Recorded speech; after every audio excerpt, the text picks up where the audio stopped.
So you're wondering what Super Nintendo console you should get. Well, I'm going to tell you which Super Nintendo console you should buy.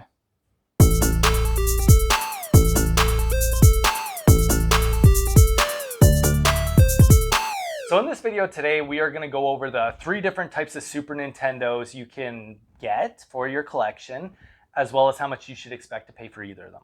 Right. Now I'm going to quickly go over, might add, the technical differences. When I say that, I mean there are far more technical differences that I'm going to go into here.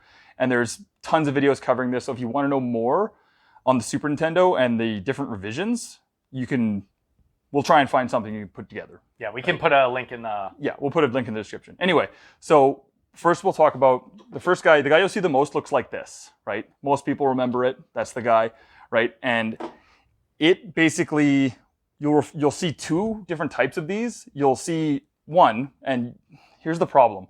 There's the one chip and then the non-one chip, right? You might be hearing different ones, but the one you'll find the most is not the one chip. It's basically has the quote-unquote worst video quality of all of them. That doesn't mean it's bad, but the difference being that the one chip has the highest video output because it can output RGB, right?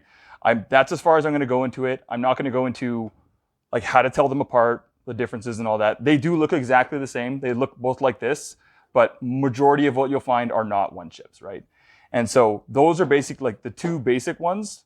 But then the one, do you think it's less rare? Like the one chips? No, the one chip is definitely the rarest. Yeah. But the other one you'll see is the Super Nintendo Junior. Yeah. Right? The Junior is definitely... Or the Mini. I've heard it referred to as the Mini as well. So yeah, the Junior, you'll definitely... It's so hard to tell because if you're trying to get a one chip specifically, if you know what you're looking for, you might be able to go out into the wild and find one, and someone doesn't know it's a one chip. But the Juniors themselves are just hard to find. Unless you live in a big city, you're going to have a tough time finding it locally. It's probably something you're going to be sourcing on eBay. Yeah. It is cool. It was the last edition of the Super Nintendo that came out. Yeah, it came way late in the Super Nintendo's life. Yeah. And my understanding it has no RGB capabilities as opposed to the one chip having that.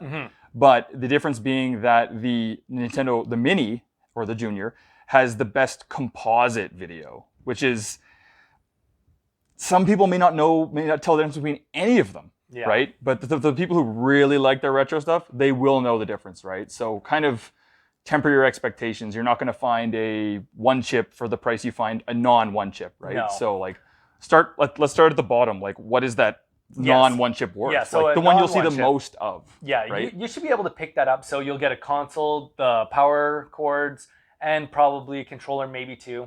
And you're going to spend somewhere between $80 to $100. That's with everything. Yeah. Okay, that's not horrendous, right? So. And if you specifically want a one chip, you're probably also same thing gonna have to, unless you're gonna go out and try and find one off someone that doesn't know, you're probably gonna end up paying around $175 to $250. Really, the range really is depends. all over the place. And again, I know I butchered what the differences actually are, but we will put a link in the description to a better video if you really want to know more between them, right? Because the average person probably won't see their money's worth out of a one chip. I'm just saying it and a Mini, to be fair, right? So now, one thing that we do want to point out for buying the old school Super Nintendo, whether it's one chip or not, the one thing you always want to make sure is, and we'll blow up a picture, is the tab in the back.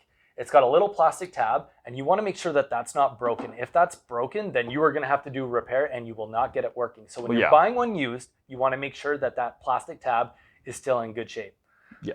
And then it comes to the Junior. And pricing for the Junior, you're going to pay probably around $150 to $200 for it. So really it just comes down to personal preference. Well, yeah, and it depends on, again, we pointed this out before, but it kind of depends on why you want one of these things, right? If you're wanting one for 5 minutes of nostalgia, which most people aren't honest with themselves, and that's usually why people want them. I know plenty of people like that, and they don't end up pulling the trigger. But if you do, and you're not sure if that's why you want it, then the one chip is definitely not for you, and neither is the Junior. Yeah. So pretty much the cheapest working one is probably the one you should get at that point. That's right, because usually if you're not displaying it on a CRT, it's not going to look great anyway. So unless you, never mind, we'll go into that later.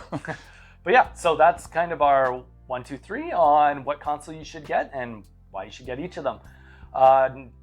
We are going to be releasing a video on our top games that you should probably get for your Super Nintendo collection with all the pricing. and that should be popping up probably somewhere over here.